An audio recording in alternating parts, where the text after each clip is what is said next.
কৰিছে? ইমান মনটো যে মাৰি আছে, মা দেউতা গালি দিলে নি? তাই একো কোৱা নাই। আজি টাউনলৈ গৈছিলোঁ হয়। টাউনৰ দোকান এখনৰ বাহিৰত লিখা আছিলে 10 টকাত প্ৰধানমন্ত্ৰী হোৱা উপায়। মই বোলো প্ৰধানমন্ত্ৰীকে সংগে হন ভিতৰলৈ গৈ চালোঁ সেইটোৱে চাহহে বনাই আছে।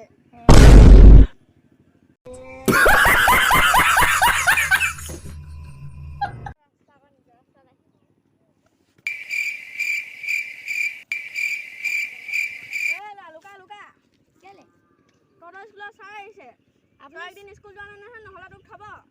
আপুনি আকৌ চাহ আকৌ নোলাব আকৌ, নহ'লে মোক চাহে ফালিব।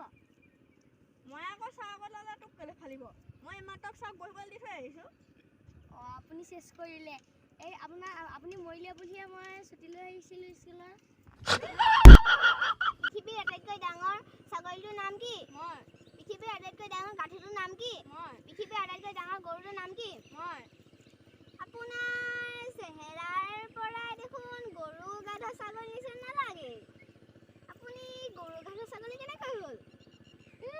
কি কবি আৰু, মোক ঘৰত গৰু গাধ ছাগলী বুলিহে কয়, তেতিয়া মই কেনেকৈ নহয়?